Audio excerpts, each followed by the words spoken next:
இலை குவிகம் அளவலாவல் நிகழ்ச்சிக்கு வந்திருக்கும் அனைவருக்கும் காலை மாலை வணக்கங்கள். பாரதியை பற்றி குவிகம் கூட்டங்களிலே பேசாத நாட்களே கிடையாது என்று ஒரு சிறப்பு நிகழ்வாக கவிஞர் டாக்டர் ரா உமா பாரதி அவர்களை உரையாற்ற அழைத்திருப்பதில் மிக்க மகிழ்ச்சி அடைகிறோம். நீங்க ஒரு சென்னை வாசியா இருந்தீங்கன்னா சிட்டியில எங்க இலக்கிய கூட்டம் நடந்தாலும், எந்த ஒரு இலக்கிய சொற்பொழிவு இருந்தாலும் அந்த கூட்டத்துல முதல் அல்லது இரண்டாவது வரிசையில் மலர்ந்த முகத்துடன் அமர்ந்திருக்கும் ஒரு பெண்மணி டாக்டர் உமா பாரதி அவர்கள். அவர்கள் ஒரு சிறந்த கவிதாயினி, சிறந்த பேச்சாளர், இதைவிட அவர் ஒரு சிறந்த பாடகியும் கூட. எல்லாருக்குமே தெரியும் உமா பாரதி அவர்கள் சுப்பிரமணிய பாரதி அவருடைய வம்சாவளியிலே வந்தவர் என்று. அதாவது கவிஞர் சுப்பிரமணிய பாரதி அவருடைய சகோதரி தங்கம்மாள் என்கின்ற சாரதா அவர்களுடைய கொள்ளு பெயர்த்தியவர்கள். அதாவது சாரதாவுடைய மகள் கல்யாணி, அவங்க ஒரு தமிழாசிரியை. அவங்களுடைய அம்மா ஒரு ரிட்டையர் தலைமை ஆசிரியர் முத்துலட்சுமி. அவர்களுடைய பெண் தான் நம்முடைய உமா பாரதி அவர்கள். ஆக பாரதியோட வம்சாவளியில பாரதியின் தங்கையின் கொள்ளு பெயர்த்தி உமா பாரதி அவர்கள். அதனால அவருடைய வம்சம் இப்படின்னு பாத்தீங்கன்னா அதுலயே பாரதி கடந்திருக்கிறார். அதோட அனைவருக்கும் தெரியாத ஒரு விஷயத்தையும் அவர் ஒரு நேர்காணல சொல்லி இருந்தார். அவர் உமா பாரதி அவருடைய தாத்தா, அவர் பரிதிமார் கலைஞரின் தங்கையின் மகன். இவர் பரிதிமார் கலைஞர் அவருடைய தாத்தா வகையில உறவினர். அதனால பரிதிமார் கலைஞர் கொள்ளு பேத்தியாக அவர் அமைந்திருக்கார். இரண்டு வகையில, அம்மா வகையிலும் அப்பா வகையிலும் அவர் ஒரு மிகச்சிறந்த ஒரு வம்ச பரம்பரை சிறப்பை கொண்டவர். அவரை பத்தி நான் ரொம்ப பேச முடியாது, அவங்க தான் பேச போறாங்க இன்னைக்கு. அவங்கள பத்தி ஒரு சில விஷயங்கள் மட்டும். பாரதியாரை பற்றி ஏராளமான உரைகள், சொற்பொழிவுகள் அவர் பேசியதெல்லாம் கேட்டிருக்கோம். அது யூடியூப்லாம் காண கிடைக்கின்றன. அதுல அவர் சிறப்பு என்னன்னா, அந்த கவிதைகளை சொல்லும் பொழுது, அந்த பாடல்களை சொல்லும் பொழுது இசையுடன் பாடக்கூடிய ஒரு சிறப்பை பெற்றவர் உமா பாரதி அவர்கள். இதை தவிர பாரதியை தவிர திருமூலர் திருமந்திரம், ராமகாவியம், பெண்களின் உயர்வு போன்ற பல டாபிக்ஸ், பல தலைப்புகளில் அவர் சிறப்புரையாற்றியதை நாம் கேட்க முடியும். மிக சிறப்பாக, நிதானமாக, தெளிவாக, அழகாக பேசக்கூடியவர் திருமதி உமா பாரதி அவர்கள். இன்றைய தலைப்பு பாரதி கண்ணம்மா. கண்ணம்மா அப்படின்னாலே நமக்கு பாரதி தான் ஞாபகம். யாருக்கு என் பேர் என்னன்னா கண்ணம்மானா உடனே பாரதிக்கு தெரிஞ்சவங்க எப்படி யார் வச்சாங்க, தாத்தாவோ பாட்டியோ அப்பா அம்மா பாரதிக்கு ரொம்ப பிடிச்சவங்களா, அந்த மாதிரிதான் கேட்பாங்க. கண்ணம்மா என்கின்ற பெயர் சொன்னாலே நமக்கு உடனே நினைக்கு வருவது பாரதி தான். சோ பாரதி கண்ணம்மா என்கின்ற உரையாற்ற உமா பாரதி அவர்களை வரவேற்று தன் உரையை தரும்படி கேட்டுக்கொள்கிறேன்.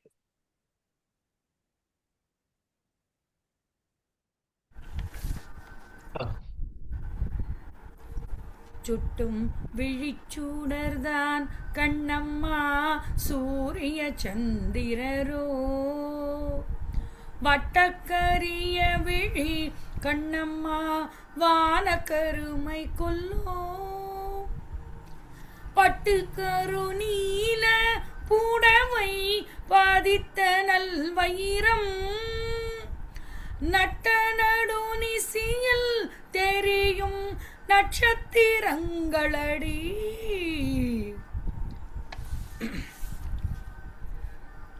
இந்த அருமையான மகாகவி பாரதி கண்ணம்மா குறித்து பாடி எல்லோருக்கும் பிடித்தமான இந்த பாடலைத்தான் இன்றைய நமது குவிகம் சிறப்பாக நடத்தும் இந்த சிறப்பு நிகழ்ச்சி.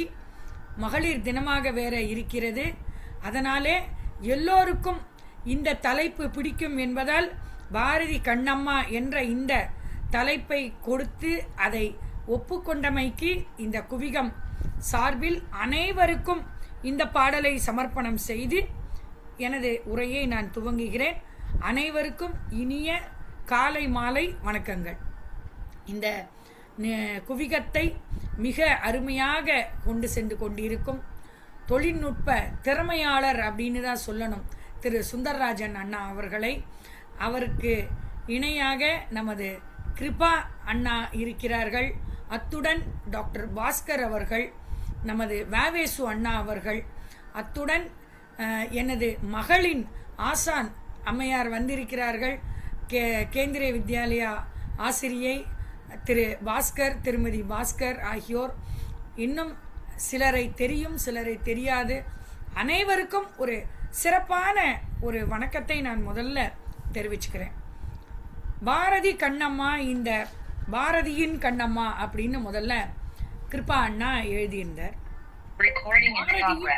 கண்ணம்மா அப்படின்னு சொன்னா பாரதியார் பாடின அந்த கண்ணம்மா பாடலை மட்டுமே பேச வேண்டி வரும் அப்படின்றதுனால பாரதி கண்ணம்மாவாக எவற்றையெல்லாம் யோசித்தார். பாரதி பார்த்த கண்ணம்மா, பாரதி கண்ணம்மாவை எப்படியெல்லாம் பார்த்தார்னா அன்பின் உருவமாக பார்த்தார், பக்தியின் உருவமாக பார்த்தார், சமத்துவத்தின் உருவமாக பார்த்தார், மற்றும் இயற்கையின் அடையாளமாக பார்த்தார். ஆக இப்படி பல்வேறு கோணங்களில் பாரதி கண்ணம்மாவை பார்த்திருக்கிறார். அதில் ஒரு 3 மட்டுமே நேரம் கருதி நாம் இப்பொழுது பார்க்க போகிறோம். முதல்ல பாரதி அன்பால் எப்படி கண்ணம்மாவை பார்த்தார் அப்படின்னு நம்ம பார்க்கலாம். ஏன்னா ஏற்கனவே நம்ம மகாகவியின் மந்திர சொற்கள் மூலமாக, வாவேசு அண்ணா மூலமாக நாம் பார்க்காத பாடல்களே இல்லை அப்படின்னு சொல்லலாம். இருந்தாலும் அடியவளின் ஒரு எல்லைக்கு உட்பட்டு நான் இந்த உரையை உங்களுக்கு தருவதில் அன்புடன் நான் இதை சமர்ப்பிக்கிறேன், இந்த உரையை. ஏன்னா இந்த குவிகத்தில் என்னோட முதல் உரை இது. அதனால பெரியவர்கள் கண்டிப்பாக இதில் ஏதாவது நான் மேலாக ஏதாவது செய்ய வேண்டி இருந்தால் எனக்கு ஆலோசனை வழங்குமாறு கேட்டுக்கொண்டு என் உரையை துவங்குகிறேன். நமக்கு கண்ணம்மா என்ற வார்த்தை எப்படி வந்ததுன்னு நல்லா தெரியும் இல்லையா? கண்ணன் பல ரூபமாக கண்ணனை பார்த்ததினால் பாரதி இந்த கண்ணம்மா என்ற வார்த்தையை கொண்டு வந்தார். சாதாரணமா நம்ம வழக்கில் சொல்லுவோம், பாரதி எல்லா பாடலையும் செல்லம்மா அப்படின்னு தான் சொன்னார். அவருடைய மைத்துனர் அப்பாத்துரை அவர்கள் பாரதியிட்ட சொல்லி, எல்லோரும் பாரதி உங்க பாடலை பாடும்போது செல்லம்மா செல்லம்மான்னு பாடிடுவாங்களே, நம்ம அதை கண்ணம்மான்னு மாற்றுவோமான்னு கூட அவர்கிட்ட அபிப்பிராயம் கேட்டு அவரது பாடல்களை பாரதியை கொண்டே கண்ணம்மாவாக மாற்றியவர் அப்பாத்துரை என்பது வரலாறு, பாரதியின் வரலாறு. ஆக இந்த இடத்தில் கண்ணனை பல ரூபங்களாக பார்த்த பாரதி தாயாய், தந்தையாய், ஆசானாய், சேவகனாய், அரசனாய், காதலனாய், இறுதியான அந்த வடிவம் காதலியாய் பார்த்த அந்த நம்ம ஒரு அவருடைய ஆசை தான் கண்ணம்மாவாக நாம் எல்லாம் பார்த்துட்டு இருக்கோம்.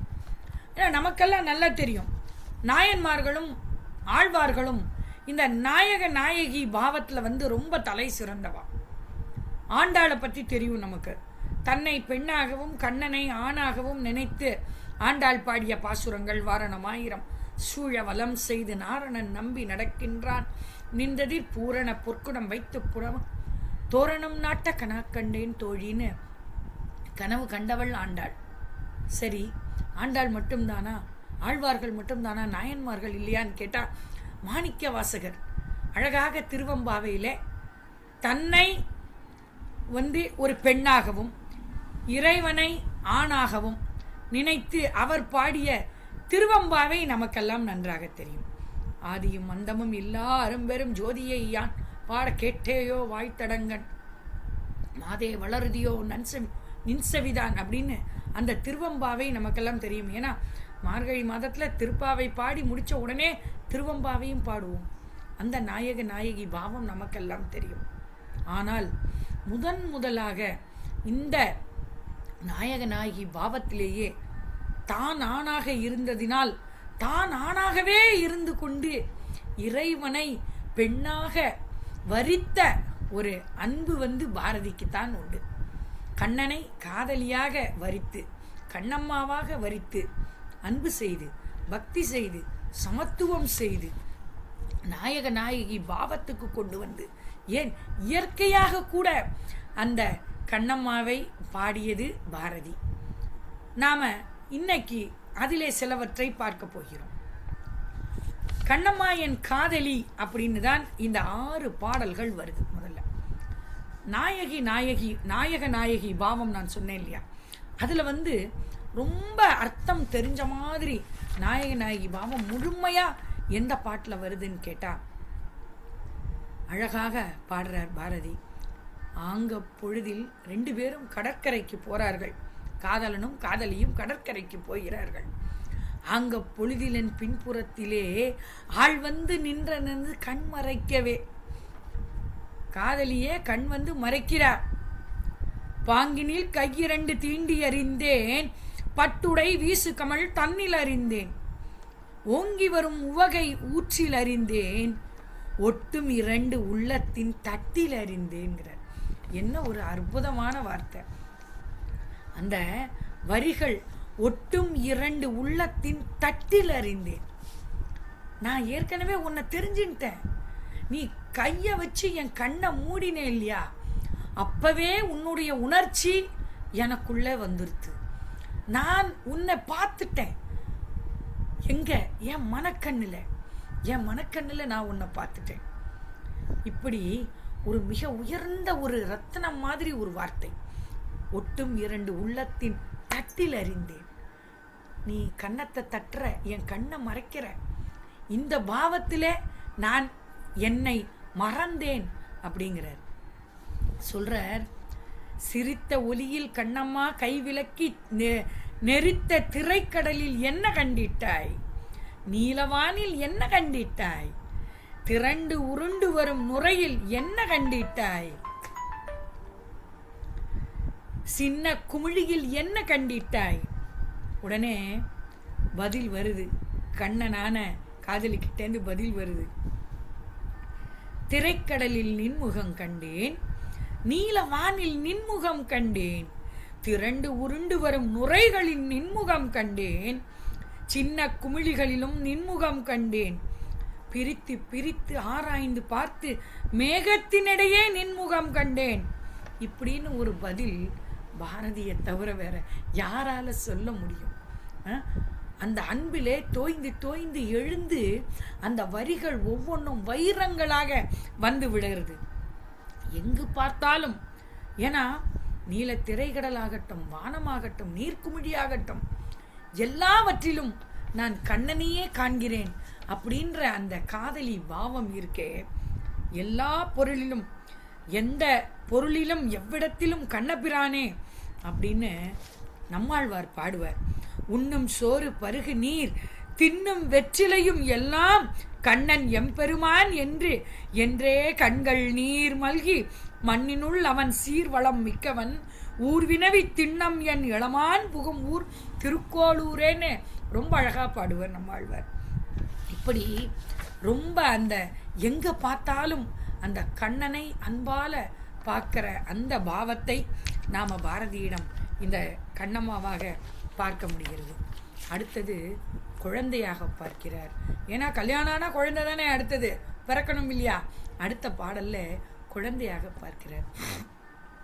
சின்னஞ்சிறு கிளியே கண்ணம்மா செல்வ களஞ்சியமே, என்னை கலி தீர்த்தே உலகில், என்னை கலி தீர்த்தே உலகில் ஏற்றம் புரிய வந்தா சின்னஞ்சிறு கிளியே கண்ணம்மா. பிள்ளை கனி அமுதே கண்ணம்மா பேசும் பொச்சித்திரமே, அள்ளி அணைத்திடவே என் முன்னே, அள்ளி அணைத்திடவே என் முன்னே ஆடி வரும் தேனே சின்னஞ்சிறு கிளியே. இதுல உச்சிதனை முகர்ந்தால் கர்வம் ஓங்கி வளருதடி, மெச்சி உனை ஊரார் புகழ்ந்தால் மேனி சிலிர்க்குதடி. இது எந்த கவிஞனுமே பெண்களுக்கு கொடுக்காத ஒரு சிறந்த ஒரு பாவத்தை கொடுத்திருக்கார் பாரதியார். திருவள்ளுவர் எல்லா இதுவும் சொல்லியிருக்கார். ஆனா மகளை போற்று மாதிரி பாரதிய மாதிரி திருவள்ளுவர் சொல்லலை. திருக்குறள்ல உள்ள, நீங்க ஏற்கனவே முதல்ல திருக்குறளை சொல்லிட்டு தான் சொல்றேன்னு தெரியும் என்ன, மகன் தந்தை காற்றும் உதவினோ, மகன் தந்தை காற்றும் உதவி, தந்தை மகர் காற்றும் நன்றினோ, இப்படிதான் வந்திருக்கே ஒழிய இவன் தந்தை என்னோற்றான் கொல் எனும் சொல், இவன் தந்தை தான் சொல்றார், இவள் தந்தை சொல்லல. ஆனா பாரதி அதையும் விடல. உச்சி தன்னை முகர்ந்தால் கர்வம் பொங்கி வளருதடி, மெச்சி உனை ஊரார் புகழ்ந்தால் மேனி சிலிர்க்குதடி. என்ன ஒரு அற்புதமான வரிகள்! இந்த மாதிரி பாரதியால மட்டும்தான் எழுத முடியும். மிகச்சிறப்பான ஒரு வரிகள். அடுத்தது நான் ஏற்கனவே ஆரம்பித்த பாடலுக்கே வரேன். சுட்டும் விழிச்சுடுறதான் கண்ணம்மா, அந்த முதல் நம்ம பார்த்துட்டோம் இல்லையா? அதுல முக்கியமான வரிகள் சொல்றார். இது செல்லம்மாவை மனசுல வச்சுண்டு அவர் கல்யாணத்தன்னிக்கே இவர் யோசிச்சிருப்பார் அப்படின்றது என்னுடைய அபிப்பிராயம். ஏன்னா கல்யாணத்தன்னிக்கே ஊஞ்சல்லையே வச்சுண்டு மனைவியை தான் பாடலால் பாடி மகிழ்வுறச் செய்து வெட்கமுறச் செய்தவர் பாரதி. அந்த நமக்கெல்லாம் தெரியும் பெண்களை தான் ஊஞ்சல்ல பாட வைப்பா அப்படின்ட்டு. ஆனா பாரதியாரோட கல்யாணத்துல பாரதியார் தானே பாடினார். ஏன்னா செல்லம்மா 7 வயசு, வெக்கப்பட்டு குனிஞ்சுட்டு உட்கார்ந்துட்டு இருக்கா. அந்த குட்டி உருவத்துல ஒரு 9 கஜம் புடவையும் உடுத்தி நம்மளால ஒரு கற்பனை பண்ண முடியறது இல்லையா, எப்படி அந்த ஒரு ஊஞ்சல்ல இவா 2 பேரையும் உட்காத்தி வச்சிருப்பான்னு. அப்போ இத்தினூண்டு ஒரு குழந்தைக்கு இவ்வளவு அலங்காரம் பண்ணி பாட்டு பாடுன்னா எங்க இருந்து அந்த குழந்தை பாடும்? பாரதி எப்பவோ பாடுறவர். அவரு பாரதி பட்டமே வாங்கியாச்சு அவர் கல்யாணத்தோட. அப்போ அவர் பாடுறார். அந்த பாட்டுல அவர் யோசிச்ச வரிகள் தான் இந்த சுட்டும் விழிச்சுடுதான் கண்ணம்மால வருது. என்ன தெரியுமா? மூத்தவர் சம்மதியில் வதுவை முறைகள் பின்பு செய்வோம், காத்திருப்பேனோடி இது பார் கன்னத்தில் முத்தம் ஒன்று, சுட்டும் விழிச்சூடர்தான் கண்ணம்மா சூரிய சந்திரரோ. நம்ம பெரியவங்க நம்ம கல்யாணத்துக்கு சம்மதிக்கணும்ன்றது எல்லாமே நாம அந்த முறைகள்லாம் அப்புறம் பார்த்துக்கலாம். நான் இவ்வளவு நேரம் காத்துட்டு இருக்கேனே உனக்காக. காத்திருத்தல் என்பது காதலில் சுகமாக இருந்தாலும் பாரதி என்ன கேட்கிறார் பாருங்க. காத்திருப்பேனோடி இது பார் கன்னத்து முத்தம் ஒன்று. எவ்வளவு நேரம் உனக்காக நான் காத்துட்டு இருந்தேன். இங்க வந்ததுக்கு எனக்கு ஒரு கிஃப்ட் கொடுக்க மாட்டியா, எனக்கு ஒரு பரிசு கொடுக்க மாட்டியா அப்படின்னு பாரதி செல்லம்மாவை நினைத்து இந்த கண்ணம்மாவை காதலியாக்கி பாடியிருக்கிறார். இந்த அருமையான ஒரு பாடல். அடுத்த பாவம் நாணி கண் புதைத்தல். இந்த மாதிரி முத்தம் கேட்டானா பெண் நாணி கண் புதைச்சு தானே ஆகணும். அந்த நாணி கண் புதைத்தல்ல என்ன பாடுறாருன்னா, கன்னி வயதில் உன்னை கண்டதில்லையோ, கன்னம் கன்றி சிவக்க முத்தமிட்டதில்லையோ, அந்நியமாக நம்முள் எண்ணுவதில்லை, 2 ஆவியும் ஒன்றாகும் என கொண்டதில்லையோ, பன்னி பல உரைகள் சொல்லுவதென்ன, துகில் பறித்தவன் கை பறிக்க பயங்கொள்வானோ, என்னை புறமெனவும் கருதுவதோ, கண்கள் 2 ஒன்றை ஒன்று கண்டு வெல்குமோ, வெல்குமான வெக்கப்படுமோ, கண்கள் 2 ஒன்றை ஒன்று கண்டு வெல்குமோ. என்ன ஒரு அற்புதமான வரி பாருங்க. ஒரு கண் இன்னொரு கண்ணை பார்த்து வெக்கப்படுமா எங்கேயாவது? சொல்லு அப்படிங்கிறார் பாரதி. இந்த வரிகள் பாரதியை தவிர யாராலையும் எழுதவே முடியாது. பாரதியை பார்த்து எழுதியவர்கள் எத்தனையோ பேர் இருக்கிறார்கள். ஆனாலும் நமக்குள் பாரதி என்றவுடன் அந்த பரவசம் மற்ற யாரை நினைத்தாலும் வருவது கிடையாது என்பதுதான் நிஜம் இல்லையா? ஆக இந்த நாணி கண் புதைத்தலில் இப்படி ஒரு அற்புதமான வரிகள். சரி, கல்யாணம் நடக்கவில்லை, காதல் தோல்வியடைந்துவிட்டு, கூப்பிட்ட இடத்துக்கு காதலி வரவில்லை, உடனே பாரதியின் சோகம் அந்த கண்ணம்மாவிடம் வெளிப்படுகிறது. தீர்த்த கரையினிலே தெற்கு மூலையில் செண்பகத் தோட்டத்திலே, தீர்த்த கரையினிலே தெற்கு மூலையில் செண்பகத் தோட்டத்திலே, பார்த்திருந்தால் வருவேன் வெண்ணிலாவிலே பாங்கியோடென்று சொன்னாய், வார்த்தை தவறிவிட்டாய் அடி கண்ணம்மா மார்பு துடிக்குதடி, பார்த்த இடத்திலெல்லாம் உன்னை போலவே பாவை தெரியுதடி, பாவை தெரியுதடி. எப்படி அந்த காதலோட பிரிவை பற்றி பாடுறது ஒரு கவிஞன், அதுவும் கண்ணனை காதலியாக கண்ணம்மாவாக மாற்றி பாடும் அந்த அழகு பாரதிக்கு உண்டு. சொல்றார் அதே பாடல்ல, கூடி பிரியாமலே ஓர் இரவெல்லாம் கொஞ்சி குலவி அங்கே ஆடி விளையாடியே உன்றன் மேனியை 1000 கோடி முறை நாடி தழுவி மனக்குறை தீர்ந்து நான் நல்ல கழி எய்தியே பாடி பரவசமாய் நிற்கவே தவம் பண்ணியதில்லையேடி அப்படின்னு வருத்தப்படுறார். எப்படி பாருங்க, இதுக்கெல்லாம் நான் ஆசைப்படுறேனே, ஆனா அதெல்லாம் கிடைக்கிறதுக்கு நான் தவம் பண்ணலையே கண்ணம்மா, நான் தவம் பண்ணலையே கண்ணம்மா அப்படின்னு பாடுறார். அடுத்தது சோகம் முடிந்தா அடுத்தது என்ன வரணும்? யோகம் தான் வரணும். கண்ணம்மா என் காதலி யோகம் பாடுறார் பாருங்க. பாயும் மொழி நீ எனக்கு, பார்க்கும் விழி நான் உனக்கு, தோயும் மது நீ எனக்கு, தும்பியடி நான் உனக்கு, வாயுரைக்க வருகுதில்லை வாழி நின்றன் மேன்மையெல்லாம், தூய சுடர் வானொளியே சூரையமுதே கண்ணம்மா, வீணையடி நீ எனக்கு, மேவும் விரல் நான் உனக்கு. இந்த பாடலை பிடிக்காத பாரதி பக்தர்களே இல்லைன்னு சொல்லலாம். இதை தனது மனைவியிடம் பாடாத பாரதி பக்தர்களே இல்லைன்னு சொல்லலாம்னு கூட இந்த இடத்துல நான் சொல்லிக்க ஆசைப்படுறேன். ஏன்னா அப்படி ஒரு அற்புதமான காதல் பாட்டு. யோகம், அந்த காதலி தனக்கு மனைவியாக கிடைத்து விட்டால் நான் என்னவாக இருக்கிறேன், நீ என்னவாக இருக்கிறாய். இன்றைக்கு கவிஞர்கள் அதையே பாடுறாங்க. என் சமையலறையில் நான் உப்பா சர்க்கரையா, உன் சமையலறையில் நான் உப்பா சர்க்கரையா, இதுவும் இன்னைக்கு பாடுறாங்க. அதுக்கு அடிப்படை என்னது? பாரதி தான். என்ன, பாயும் மொழி நீ எனக்கு, பார்க்கும் விழி நான் உனக்கு. அப்படின்னா நான் உன் கிச்சன்ல உட்காந்துக்கிறேன், நீ என்னவா என்னைய பார்க்குற அப்படின்னு இன்றைக்கு கேள்வி கேட்குற காலத்துல நாம இருக்கோம். காதலடி நீ எனக்கு, காந்தமடி நான் உனக்கு, வேதமடி நீ எனக்கு, வித்தையடி நான் உனக்கு, போதமுற்ற போதினிலே பொங்கி வரும் தீஞ்சுவையே நாத வடிவானவளே,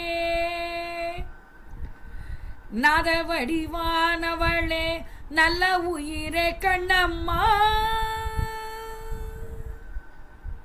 இப்படி அந்த இசையில நீ நாதம், நீ என்னோட உயிர், இப்படி அன்பா அன்பா அன்பா பாரதி பாடினார். அடுத்தது இதே கண்ணம்மாவை பக்தி பாவத்திலே பாரதி எப்படி பாடினார்னு நாம பார்க்கணும். ஏன்னா இந்த 6 கண்ணம்மா பாட்டுல எங்க பாடினார் அப்படின்னு பாடினா, கண்ணம்மா என் குலதெய்வம்னு பாடுற. நின்னை சரணடைந்தேன் கண்ணம்மா, நின்னை சரணடைந்தேன், பொன்னை உயர்வை புகழை விரும்பிடும், பொன்னை உயர்வை புகழை விரும்பிடும், என்னை கவலைகள் தின்னத்தகாதென்று நின்னை சரணடைந்தேன். இந்த பாடல்ல கண்ணம்மா என் குலதெய்வம் அம்மா நீதாம்மா என்னைய பாதுகாக்கிற, எனது காவல் தெய்வம் நீதான். நீ என்னெல்லாம் என்ன பண்ற? மிடிமையும் அச்சமும் மேவி என் நெஞ்சில் குடிமை புகுந்தன. கொன்று அவை போக்கு, கொன்று அவை போக்கு, அழிச்சிடு. என்னோட மிடிமை அச்சம் எல்லாமே அழிஞ்சுறணும். தன் செயல் எண்ணி தவிப்பது தீர்ந்து இங்கு நின் செயல் செய்து நிறைவு பெறும் வளம். துன்பம் இனி இல்லை, சோர்வில்லை, சோர்வில்லை, தோற்பில்லை. அன்பு நெறியில் அறங்கள் வளர்ந்திட நல்லது தீயது நாம் அறியோம், நாம் அறியோம். அன்னை நல்லது காட்டுக, தீமையை ஓட்டுக. அப்படியே சரண்டர். கண்ணம்மாவா இருந்தா என்ன, காதலியா இருந்தா என்ன? இன்றைக்கு எத்தனை பேர் மனைவியிடம் சரண்டராக இருந்தவர்கள், வாழ்க்கை இருப்பவர்கள் வாழ்க்கை எல்லாமே இன்றைக்கு நல்லபடியாக இருக்கிறது என்பது என்னோட முழு அபிப்பிராயம். அதில் நம்ம குவிகத்தில் உள்ளவா கண்டிப்பாக எல்லாருமே அப்படிதான் இருப்பேன்றது என்னோட தலையாய நம்பிக்கை. ஏன்னா எல்லாரும் பாரதி பக்தர்கள் இல்லையா, அதனால பெண்மைக்கு முக்கியத்துவம் கொடுக்கிறவா கண்டிப்பாக அப்படிதான் இருப்பேன். ஏன்னா இப்படி நல்லது தீயது நாம் அறியோம், அன்னையே நீ நல்லது காட்டுக, தீமையை ஓட்டுக அப்படின்னு சொல்றார். சரி, கண்ணம்மா என் குலதெய்வம் மட்டுமா பாடினார்? பாரதி குலதெய்வமாக எப்படியெல்லாம் பாடினார்? காளியை குலதெய்வமாக பாடினார். ஏன்னா பாரதியை பொறுத்த வரைக்கும் கண்ணனும் காளியும் ஒன்று, கண்ணனும் காளியும் ஒன்று. ஏன்னா பாரதி கண்ணம்மான்னு கண்ணனை மட்டும் ஒதுக்கல. பாரதி எல்லாவற்றையுமே அவர் சக்தியாகத்தான் பார்த்தார், கண்ணனையுமே சக்தியாகத்தான் பார்த்தார். இங்க வரார், சக்தி வழிபாட்டுக்கு வரார். அடுத்தது, யாதுமாகி நின்றாய் காளி எங்கும் நீ நிறைந்தாய், தீது நன்மை எல்லாம் காளி தெய்வலீலை என்றோ, பூதமைந்துமானாய் காளி பொறிகளைந்துமானாய், போதமாகி நின்றாய் காளி பொறியை விஞ்சி நின்றாய், இன்பமாகி விட்டாய் காளி என்னுள்ளே புகுந்தாய், பின்பு நில்லை எல்லால் காளி பிரிதி நானும் உண்டோ, அன்பளித்து விட்டாய் காளி ஆண்மை தந்து விட்டாய், துன்பமினிக்கி விட்டாய் காளி தொல்லை போக்கி விட்டாய் என்றார். இதுவும் பாரதி கண்ணம்மாவாக காளியை பார்த்து வழிபட்ட ஒரு பாடல் அப்படின்னு தான் நான் பார்க்கிறேன். ஏன்னா யாதுமாகி நிற்பவள் யாரு? அம்பாள் தானே. அம்பாள் யாரு? சர்வாந்தர் யாமி. அப்ப கண்ணனை அப்படித்தானே பார்க்கிறார், சர்வாந்தர் யாமியாகத்தானே பாரதி பார்க்கிறார். அம்மா, அப்பா, ஆசான், தெய்வம், அதுக்கப்புறம் நீ குழந்தை, நீ காதலன், காதலி, சேவகன். அப்படின்னா என்ன அர்த்தம்? You are omni present, you are my everything. நீதான் என்னுள்ளே எல்லாமாக நிறைந்திருக்கிறாய், யாதுமாகி நின்றாய் காளி எங்கும் நீ நிறைந்தாய். அப்போ நம்ம அம்பாள் தானே இருக்கா இல்லையா? அந்த அம்பாளுக்கு பல வடிவங்கள் நமக்கு தெரியும். அதுல உக்ரமான வடிவம் தான் காளின்னு தெரியும். சாந்தமான வடிவம்னு எடுத்துட்டா மீனாட்சி, காமாட்சி, விசாலாட்சி, அபிராமி, இப்படி சொல்லிண்டே போலாம். சாந்த சுரூபிணியாவும் அம்பாள் இருப்பா. நல்லவர்களை அருள் பாலிக்க, தீயவர்களை அழிக்க உக்ரஸ்வரூபம் எடுத்த அம்பாள் அதுதான் காளி இல்லையா? சர்வம் சக்திமயம்னு தானே நாம சொல்றோம். சக்தினா என்ன? ஆங்கிலத்திலே எனர்ஜி. சக்தினா ஆங்கிலத்திலே எனர்ஜின்னு பேர். எனர்ஜியை என்னவா பிரிக்கிறோம்? கைனட்டிக் எனர்ஜி, பொட்டன்ஷியல் எனர்ஜின்னு ரெண்டா பிரிக்கிறோம். அப்போ இந்த எனர்ஜி என்னவாக மாறுது? நமக்கெல்லாம் முக்கியமான ஒரு விஷயம் தெரியும், சக்தி அழிவில்லாதது அப்படின்னு தெரியும். என்ன? சக்தி அனந்தம் அப்படின்னு பாரதி சொல்றார். எந்த இடத்துல சொல்றார், எப்படி சொல்றார்? Energy can neither be created not Detroit. Thermodynamic theorem நமக்கு தெரியும். இங்க எத்தனை பேர் சயின்டிஸ்ட் இருக்கேள், எத்தனை பேர் சயின்ஸ் படிச்சவா அத்தனை பேரும் இருக்கேள், டாக்டர்ஸ் எல்லாருக்கும் தெரியும். Energy can neither be created not Detroit, thermodynamics theorem. ஆக சக்தி அழிவில்லாதது. மண்ணிலே வேலி போடலாம். நம்ம இடம் வாங்குறோம், இது நம்ம இடம் அப்படின்னு சொல்றதுக்கு வேலி போடுறோம். வானத்துல வேலி போட முடியுமா அப்படின்னு கேட்டா யாராவது பதில் சொல்லுங்க. வானத்துல வேலி போடலாமா? இதுக்கு பாரதியே பதிலும் சொல்றார். மண்ணிலும் வானம் தானே நிரம்பி இருக்கு, கண்ணில் தெரியும் காட்சி கைகள் கவர்ந்திட மாட்டாவோ, அட மண்ணில் தெரியுது வானம் அது நம் வசப்படலாகாதோ அப்படின்னு அந்த சக்தியை இங்க மண்ணுக்கே கொண்டு வரார். வானத்தை இந்த பூமிக்கு இயற்கையை கொண்டு வரார். இயற்கையும் கண்ணம்மாவாக சக்தியாக வழிபட்டவர் பாரதி. மண்ணை கட்டினால் அதுல உள்ள வானத்தை கட்டியதாக ஆகாதா? என்ன ஏன் சொல்றார் அடுத்தது? உடலை கட்டி உயிரை கட்டலாம், உயிரை கட்டி உள்ளத்தை கட்டலாம்ன்றார். உள்ளத்தை கட்டு சக்தியை கட்டலாம். ஏன்னா நமது உள்ளத்தை நாம லகுவாக தூய்மையாக பஞ்சு போல வச்சுட்டு இருந்தா அந்த சக்தியை நம்மால் நம் உள்ளத்தில் கட்டிவிட முடியும்னு பாரதி சொல்றார். நாமெல்லாம் படுத்து தூங்குறதுக்கு தலையணை வச்சுக்கிறோம், பில்லோ இல்லையா? இப்போ இந்த தலையணைக்கு ஒரு வடிவம் இருக்கு, ஓரளவு ஒரு நியமம் இருக்கு. பாரதி தன்னோட சக்தியில பாடுறார், அந்த நியமத்தை அழியாதபடி சக்தி பின்னே நின்று காக்கிறாள்ங்கிறார். ஏன்னா மனித குலம் இருக்கும் அளவிற்கு இந்த சக்தி அழிவில்லாம நிற்கும். இந்த தலையணையை நம்ம அழியாதபடி காக்க முடியும். அது பைசா போனா என்ன செய்வோம்? உள்ள பஞ்சு பைசாகாது. மேலே உள்ள உரையை மாற்றி உள்ள பஞ்சை வேற தலானி உரையில போட்டு புது தலானியா நாம இன்னும் கொஞ்சம் பஞ்சை வேணா சேர்த்துண்டு நம்ம பயன்படுத்துறோம் இல்லையா? உள்ள இருக்கிற பஞ்சு அப்படியே தான் இருக்கும். இப்போ அந்த பஞ்சு தான் சக்தி. சக்திக்கு அனந்தமான கோவில்கள் வேண்டும். அந்த கோவில்களில் பெரிய கோவில் எது? நான் என்பதுதான் அந்த கோவில். பாரதி சொல்றார். அதாவது நாம எல்லோருமே சக்தி குடியிருக்கும் கோயில்கள்னு சொல்றார். நம்மை நாம புது புது எண்ணங்களாலே புதுப்பிச்சு கொண்டே இருக்கணும். ஏன்னா நம்ம அப்படி புதுப்பிச்சுட்டே இருந்தா மட்டும்தான் சக்தி நிரந்தரமாக நமக்குள்ளே குடியிருப்பாள் அப்படின்ற. வடிவம் மாறினாலும் சக்தி மாறுவதில்லை. எங்கும் எப்போதும் எல்லாவித தொழில்களும் காட்டுவது சக்தி. ஏன்னா அந்த சக்தியின் அருளை காத்து தக்க வைத்து கொள்ளணும்னா நாம சக்தியை போற்றணும். இப்போ நீங்க எல்லாரும் இருக்கேள், அருமையான இந்த குவிகம் நிகழ்ச்சிக்கு வரேள். வர்றதுக்கு முன்னாடி நாம எப்படி இருந்தோமோ ஆத்துல அப்படியேவா வரோம்? இல்லை இல்லையா? நம்மளை அழகா அலங்காரம் பண்ணிண்டு நல்ல அருமையான ஒரு உடை உடுத்திண்டு நெத்திக்கிட்டு சூப்பரா ஒரு ப்ரெசன்டபிளா அப்படியே வரோம் இல்லையா? அந்த மாதிரி நம்ம அழகழகா விதம் விதமா நாம வர்ற மாதிரி அந்த சக்தியையும் நாம நமக்குள்ளே உள்ள சக்தியை நாம் அலங்காரம் செய்ய வேண்டும். எப்படி?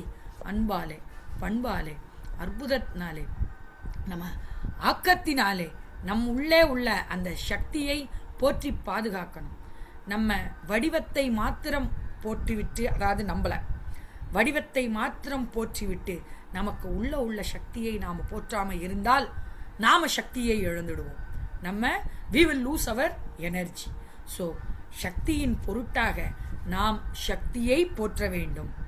நமது உள்ளத்தில் இருக்கும் சக்திக்கு அதுக்காக நாம் சக்தியை, பராசக்தியை, கண்ணம்மாவை போற்ற வேண்டும்ங்கிறார் பாரதியார்.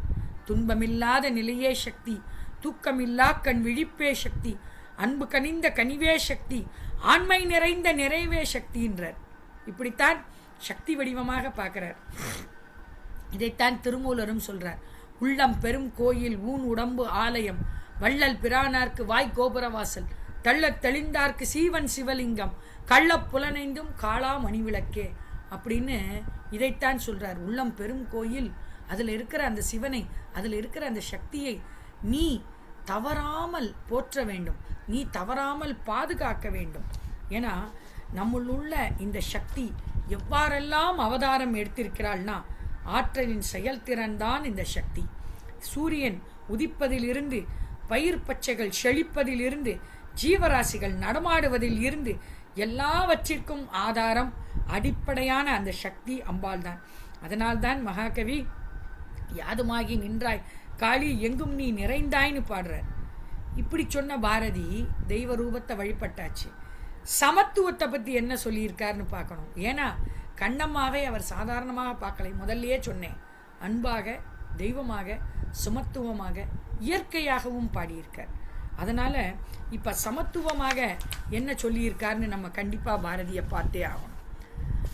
பெண்மை வாழ்கவென்று குத்திடுவோமடா, பெண்மை வெல்கவென்று குத்திடுவோமடா, தன்மை இன்பம் நற்புண்ணியம் சேர்ந்தன, தாயின் பெயரும் சதி என்ற நாமமும், அன்பு வாழ்கவென்று அமைதியில் ஆடுவோம், ஆசை காதலை கைகொட்டி வாழ்த்துவோம், துன்பம் தீர்வது பெண்மையினாலடா, சூர பிள்ளைகள் தாயென்று போற்றுவோம் அப்படின்னு ரொம்ப அழகா இன்றைக்கு இருக்கிற பெண்களுக்கு வீரத்தை புகுத்துவதற்காக சொல்றார். சும்மா பெண்மை வாழ்க பெண்மை வாழ்க அப்படின்னு லேடிஸ் கப் வச்சு கூட்டம் போட்டா போராது, பெண்மை வெல்கன்னு சொல்லணும் அப்படின்னு சொல்றார் பாரதியார். இந்த நிகழ்ச்சி நமக்கெல்லாம் தெரியும். என்னன்னு கேட்டா, பாரதியாரும் பாரதிதாசனும் காஃபி போட ட்ரை பண்ணிட்டு இருக்கா. காஃபி போட முயற்சி பண்ணி காஃபி போட முடியாம, அடுப்பே பத்த வைக்க முடியாம, ஆக பெண்மையின் பெருமையை உணர்ந்து கொண்டு பாரதி பாடின பாடல் தான் இந்த பெண்மை வாழ்கவென்று கூத்திடுவோமடா. இந்த பாடலே அதுக்காக அவர் பாடினதுதான். அதோட மட்டும் இல்லை, பெண்ணுக்குள் ஞானத்தை வைத்தான் புவி பேணி வளர்த்திடும் ஈசன், மண்ணுக்குள்ளே நல்ல மூதர் மாதர் அழிவை கெடுத்தார், கண்கள் இரண்டில் ஒன்றை குத்தி காட்சி கெடுத்திடலாமோ, பெண்ணுக்குள் அறிவை வைத்தால் வையம் பேதமையற்றிடும் காணீர்னர். பெண்கள் அறிவார்த்தமாய் இருக்க போய்தான் இந்த உலகமே பேதமை இல்லாமல் நல்ல மடமையே இல்லாமல் இருக்கிறது. மாதர் தம்மை இழிவு செய்யும் மடமையை கொளுத்துவோம்னர். அந்த ஒரு பாரதி எப்படி சமத்துவத்தை கொண்டு வரார். இந்த பெண்கள் சமத்துவத்துக்காக 10 கட்டளைகள் சொன்னார் பாரதி. என்னன்னா, ருதுவான பின்தான் திருமணம்னார். இன்னைக்கு 18 வயசு கழிஞ்சுதான் திருமணம்னு ஆயிடுத்து. 2வது, கல்வி உரிமை. பெண்கள் ஆண்கள் என்னவெல்லாம் துறைகளில் வருகிறார்களோ அந்த கல்வி உரிமை பெண்களுக்கு கொடுக்கணும்னார். இன்னைக்கு பெண்கள் சயின்டிஸ்டா மாறி சந்திரயான், இமாச்சல பிரதேஷ் ஹிமாலயாவில் ஏறி மலை ஏறும் சாதனை படைத்திருக்கிறார்கள்.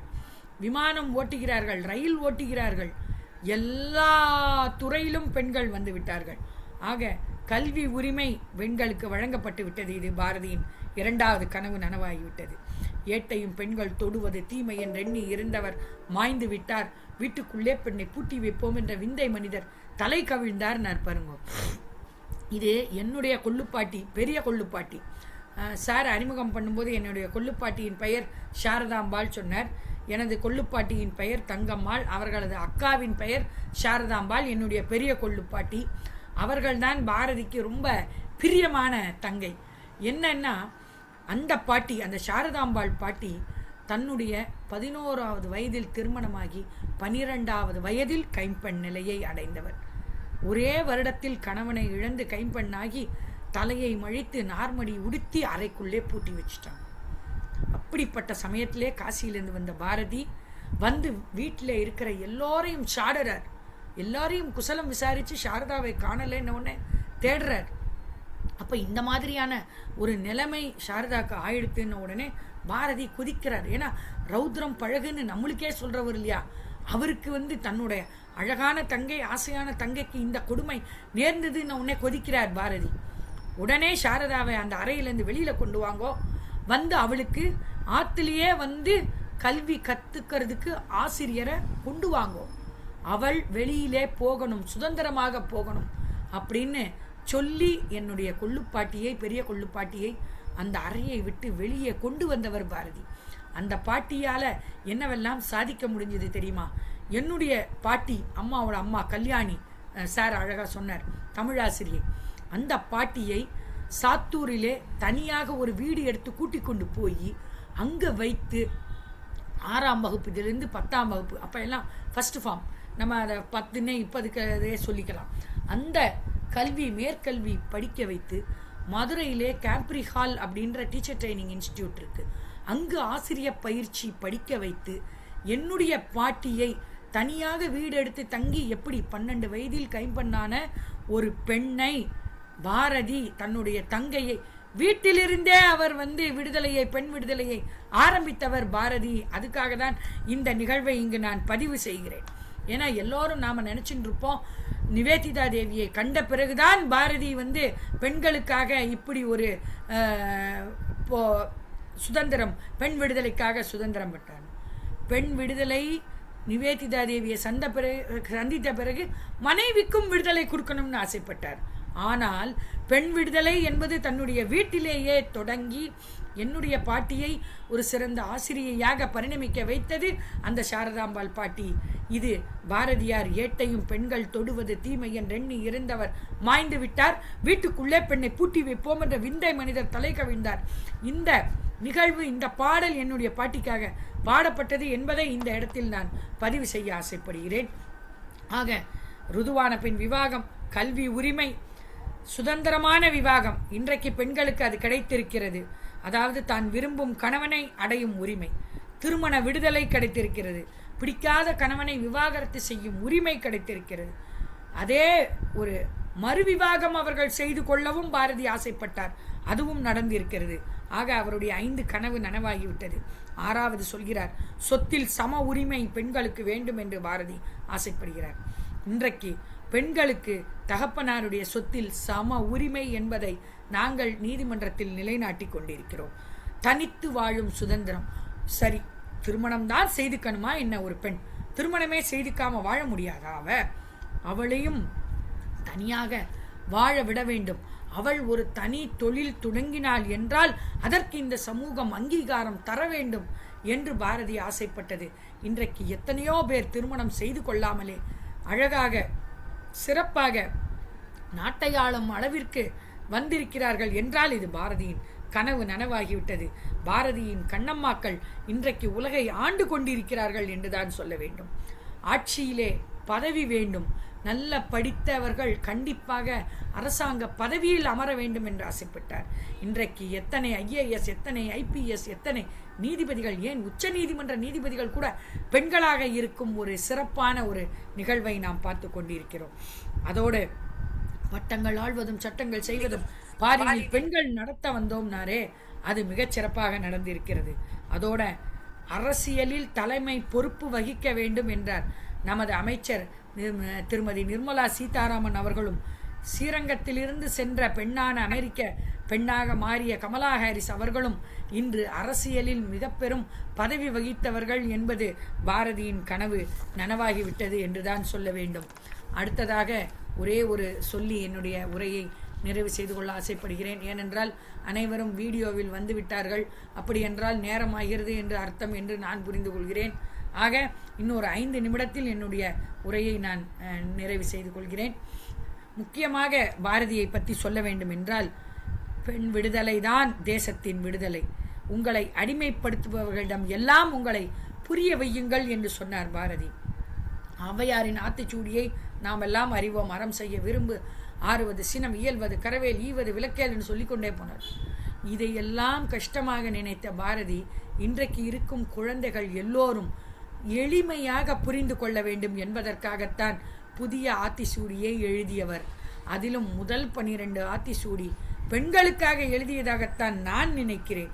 ஏனென்றால் அச்சம் தவிர என்ற அவரது முதல் ஆத்திசூடியே பெண்கள் அச்சமில்லாமல் எங்கும் சுதந்திரமாக செல்ல வேண்டும். பாரதியின் கண்ணம்மா என்றால் பாரதியின் புதுமை பெண் என்ற அந்த ஒரு பொருள்பட வேண்டும் என்றால் அச்சம் இல்லாமல் பெண்கள் தனித்து இயங்க வேண்டும், அவர்கள் தன் காலில் நிற்க வேண்டும். ஆண்மை தவறேல் என்கிறார்.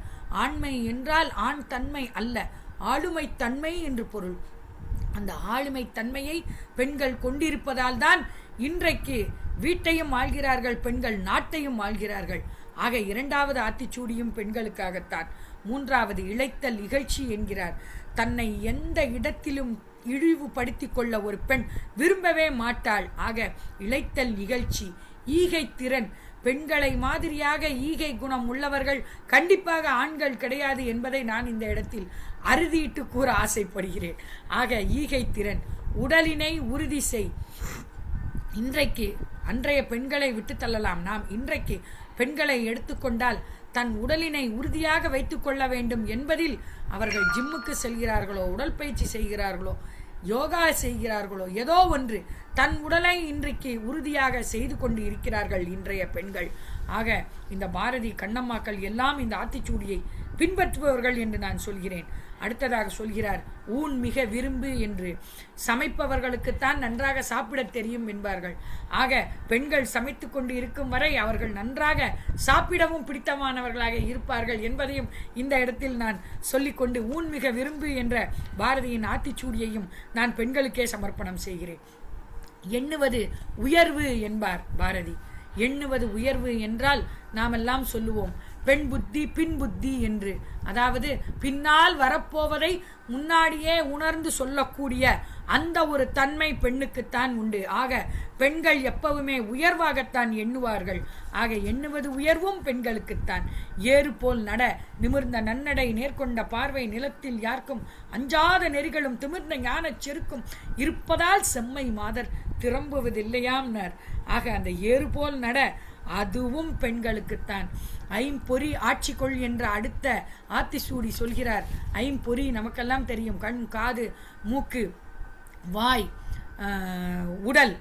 ஆக இந்த 5 பொறிகளையும் அடக்கி ஆள்பவள் பெண். ஏனென்றால் அவள் கண்ணால் சைகை காண்பித்தே கணவரையும் குழந்தைகளையும் அடக்கக்கூடியவள். காதால் அவள் கேட்டதை அவள் பலவிதமாக அதை பயன்படுத்தி ஒரு சமையலிலோ அல்லது வீட்டு விஷயத்திலோ காண்பிப்பவள் பெண். தன்னுடைய மூக்கு நுகரும். அடுப்பில் பாலை வைத்து விட்டால் அவங்க ஹாலில் வந்தா ஐயையோ பால் தீயறது அப்படின்னு மூக்கை திறம்பட அவர்கள் ஆட்சியில் வைத்திருப்பவர்கள் பெண்கள் தான். வாய், இந்த வாயை பற்றி சொல்லியே ஆக வேண்டும். ஏற்கனவே சொல்லிவிட்டேன், உடலினை உறுதி செய்யு. இன்றைக்கு பெண்கள் சாப்பிடுவது அளவாக இருக்கிறது. அதே மாதிரி இன்றைக்கு பெண்கள் பேசுவதும் மிகவும் அருமையாக இருக்கிறது. இதற்கு நம் நிகழ்வில் பேசும் ஏற்கனவே பேசியிருக்கும் பெண்களே சாட்சி. என்னையும் வேணா நீங்கள் சேர்த்துண்டு எனக்கும் ஒரு மார்க் கொடுங்கோ அப்படின்னு கேட்டுக்கிறேன் நான். ஆக இந்த ஐம்பொறி ஆட்சி கொள்ளும் பெண்களுக்காகத்தான். ஒற்றுமை வலிமையாம் ஒரு குடும்பத்தின் இந்த முடிச்சிட்டேன் 2 நிமிஷம். இந்த ஒற்றுமை வலிமையாம் என்பது ஒரு குடும்பத்தின் ஒற்றுமை என்பது அந்த பெண்ணின் கைகளில் தான் இருக்கிறது. மாமனார் மாமியார் ஆகட்டும், அவர்களது பெற்றோர்களாகட்டும், இப்படி இந்த குடும்பத்தை ஒற்றுமையாக குழந்தைகளிடம் பிரிவு வராமல் பார்த்து கொண்டு காப்பது பெண்தான். ஓய்தல் ஒழி, சோர்வே இல்லாமல் உழைப்பவள் பெண்தான். ஔடதம் குறை, எல்லோருக்கும் மருந்து வாங்கி கொடுக்கும் பெண்கள் மருந்து சாப்பிட்டு கண்டிப்பாக நீங்கள் அநேகமாக பார்த்திருக்கவே மாட்டீர்கள். ஆக ஔடதம் குறை என்ற இந்த 12 ஆத்திச்சூடியும் பெண்களுக்காகவே பாரதி எழுதியதாக நான் உணர்கிறேன். ஆக இப்படி பாரதி கண்ணம்மாவாக, அன்பு செய்யும் கண்ணம்மாவாக, தன்னை ஆட்சி செய்யும் தெய்வமாக, சமத்துவமாக இருக்கும் பெண்மணியாக, தான் உயர்வு செய்யும் பெண்மணியாக. ஆக இந்த பாரதியார் கண்ணம்மாவை இத்தனை விதங்களாக போற்றி இருக்கிறார். அந்த பாரதி கண்ணம்மாவை பற்றி நமது குவிகம் நிகழ்ச்சியில் இவ்வளவு அருமையான நேரம் கொடுத்து என்னை பேச அழைத்தமைக்கு அனைவருக்கும் நான் அன்பு கலந்த நன்றியை, பாரதி வணக்கத்தை நான் தெரிவித்துக் கொண்டு விடைபெறுகிறேன். வாழிய செந்தமிழ், வாழ்க நற்றமிழர், வாழிய பாரத மணித்திருநாடு. வந்தே மாதரம். ஜெய்ஹிந்த். பிரமாதம். ரொம்ப அழகா பாரதியோட பார்வையில் கண்ணம்மா மிக சிறப்பான உரையாக இருந்தது. அவருடைய அன்பில் ஆரம்பித்து, காதலில் தோய்ந்து, பக்தியில் திளைத்து, சமத்துவத்தில் மிக சிறப்பாக பெண்ணியத்தை எப்படி பாரதியார் தூக்கி நிறுத்தியிருக்கார் என்பதை சொல்லி சிறப்பானது ஒரு உரையாற்றியவர்கள். எங்கும் தொய்வில்லை, எந்த இடத்துலையுமே தொய்வில்லை. அவ்வளவு அழகா பேசுனீங்க. அந்த பாடல்களை எல்லாம் சிறப்பாக தேர்ந்தெடுத்த வரிகளை கூறி அந்த உரை உண்மையாகவே மிக சிறப்பாக இருந்தது. ஜெயகாந்தன் சொல்லுவார் எப்பவுமே, மாதர் தம்மை இழிவு செய்யும் அடமையை கொளுத்துவோம் அப்படிங்கிறது மாதர் தம்மை இழிவு செய்வது பிரத்தியார் பண்றது இல்ல, பெண்களே தெரிஞ்சுக்கணும். மாதர் அங்க ஒரு கமா போட்டு படி சொல்லும்பார். மாதர் தம்மை இழிவுபடுத்தும் மடமையை கொளுத்துவார். மாதர் தன்னையே இழிவுபடுத்த கூடாது அப்படியே அவர் சொல்லுவார். அப்படியே ஒரு விளக்கம் கொடுப்பார் ஜெயகாந்தன் அவர். அது இப்ப தமிழ் வளர்த்த சான்றோர்ல பாவேஸ் அவர்களே ஒரு குறிப்பிட்டிருக்கிறார் அதை பற்றி. மிக சிறப்பாக இருந்தது. நானே ரொம்ப நேரம் பேச முடியாது. இந்த சிறப்பான உரைக்கு மிக்க நன்றி. மனமார்ந்த வாழ்த்துக்களை தெரிவித்துக் கொள்கிறேன். இப்போ திரு சுந்தரராஜன் சார் அவர்களிடம் இந்த அவையை ஒப்படைக்கிறேன். யார் யார் பேச சொல்லணுமோ அவருக்கு டயத்தை பார்த்து தான் அவர் சொல்லுவார். மிக்க நன்றி சார். நன்றி பாஸ்கர்களே, நன்றி உமாபாரதி மேடம். ரொம்ப சிறப்பான ஒரு உரையை, அதுவும் பாரதி கண்ணம்மாவை கண் முன்னாலே கொண்டு வந்து நிறுத்தினீர்கள். இந்த மகளிர் தினத்தன்னைக்கு நாம் பாரதியை பற்றியும் பாரதியை போற்றிய பெண்மையை பற்றியும் பேசாமல் விட்டால் என்றைக்கு நாம் பேச போகின்றோம். நமது தொடர்ந்து மகாகவி மந்திரச்சொற்கள் வரிசையில் வாவிஸ் அவர்கள் பாரதியை பற்றியும் அவருடைய பெருமையை பற்றியும் நிறைய சொல்லியிருக்கின்றார். ஆனாலும் இந்த இந்த இடத்திலே ஒரு மகளிர் தினத்திலே டாக்டர் உமா பாரதி அவர்கள் வந்து பேசுவது மிகவும் பொருத்தமாக இருந்தது. அந்த பாரதி கண்ணம்மாவை எந்தெந்த கோணங்களில் பார்த்தாரோ அவற்றையெல்லாம் எடுத்து அழகாக சொன்னீர்கள். அது மட்டுமில்லாமல் கடைசியில் அந்த புதிய ஆத்திச்சூடியை வந்து பெண்களுக்காகவே சமர்ப்பிக்கின்றோம் அப்படின்ற அதுக்கு ஒரு புதிய விளக்கமும் நீங்கள் கொடுத்தீங்க. ரொம்ப அருமையாக இருந்தது. மற்ற நண்பர்கள் அவங்களுடைய கருத்துக்களை பற்றியும் ஏதாவது தகவல் இருந்ததுன்னா சொல்வதற்காக நான் அவர்களை கேட்கிறேன். முதலில் மதுவந்தி அவர்கள், அதுக்கு அடுத்தது அழகையா.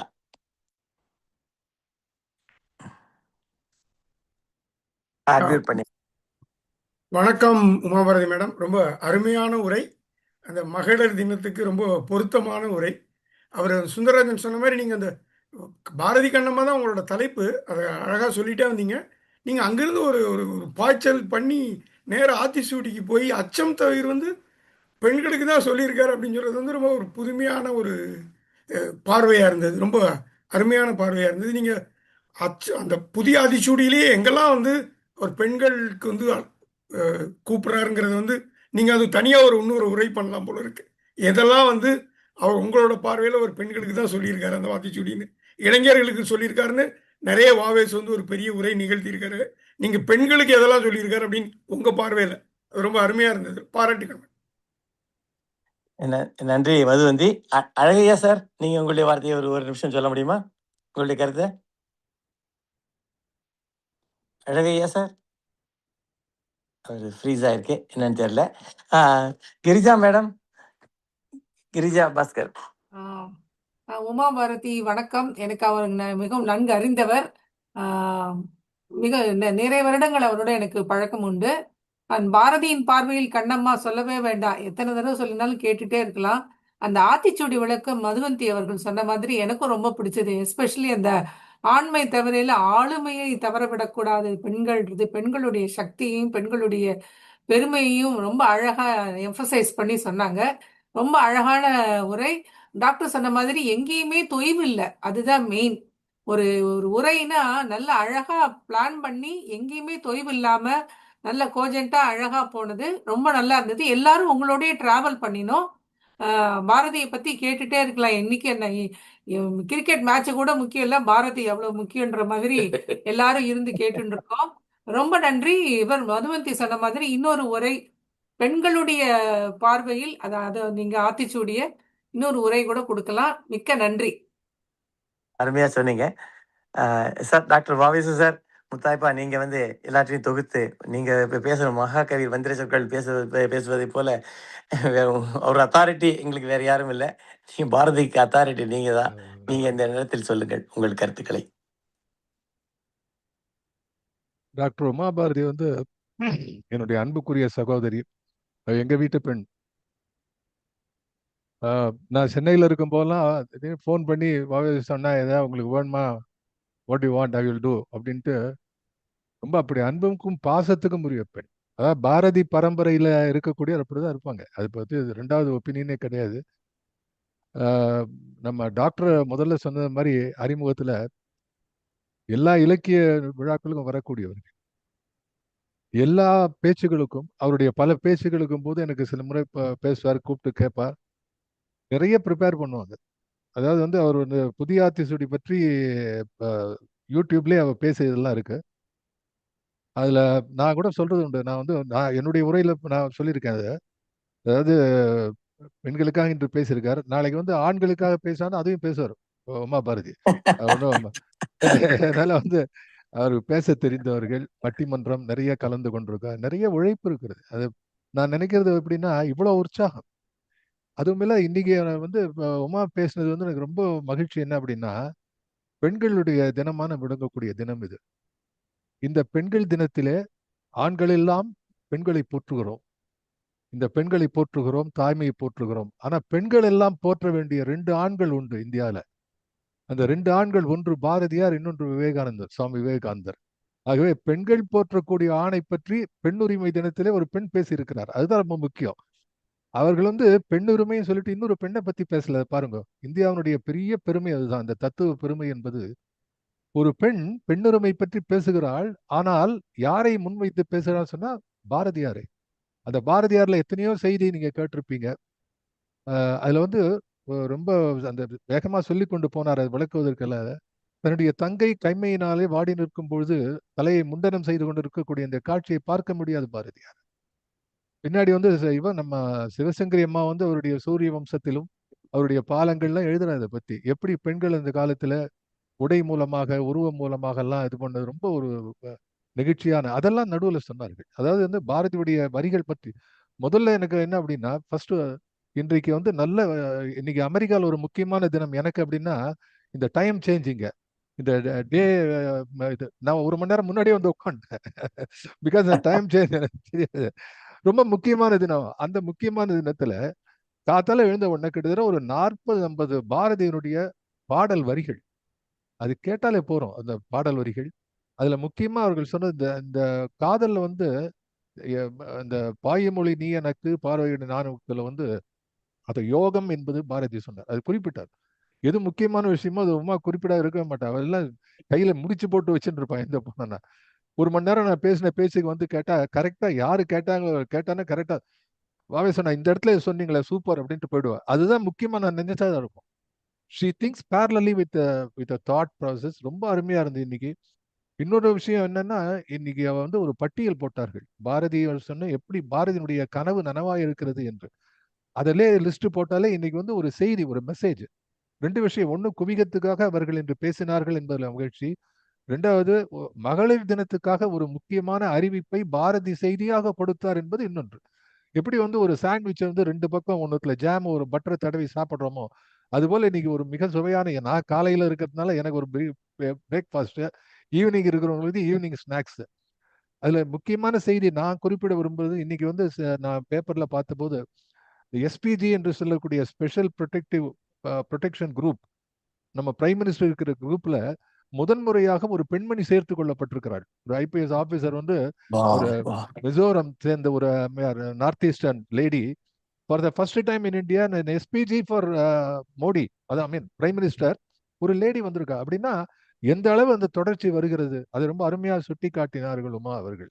அவர்களே அதுக்கான ஒரு எடுத்துக்காட்டு தான். எத்தனை பணிகள் என்ன கேட்டா அவருக்கு அவருடைய அறிமுகம் சரியா வந்து இன்னும் நிறைய விஷயம் இருக்கு அவங்களுக்கு, எத்தனையோ விஷயம் ஈடுபடுகிறார்கள்.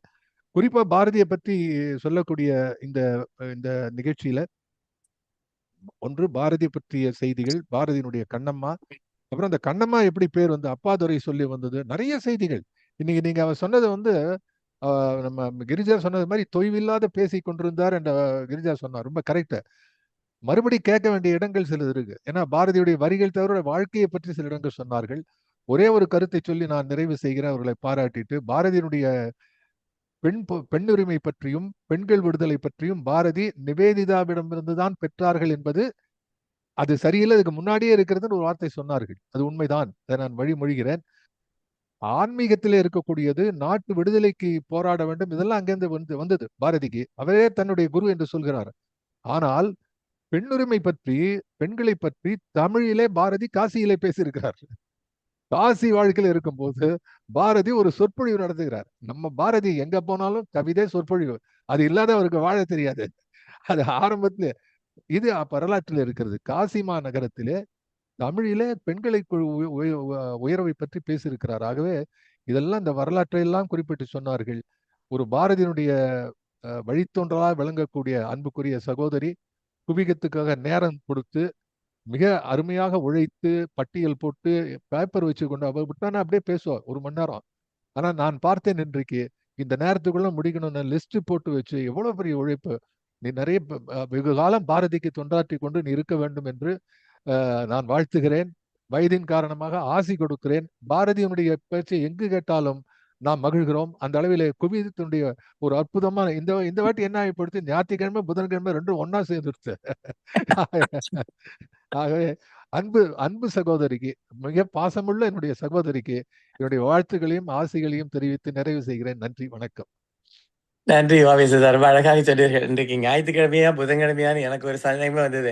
பாடினாங்கல்ல சர்க்கரையா உப்பான்னு ஒரு பாடினாங்க இல்லையா, அந்த மாதிரி எனக்கு இன்றைக்கு பாரதியார் நிகழ்வில் இருக்கிறோமா இந்த குவிகம் நிகழ்வான்னு சந்தேகமா இருந்தது. ரொம்ப அருமையான நிகழ்வு, மிக மகிழ்ச்சியான மகளிர் தினத்தன்றைக்கு மனதுக்கு நிறைவான ஒரு நிகழ்வு அமைத்து கொடுத்த டாக்டர் உமா பாரதி அவர்களுக்கு குவியத்தின் சார்பாக மீண்டும் ஒரு முறை நன்றியை பாராட்டி இந்த நிகழ்ச்சியை நிறைவு செய்கின்றோம்.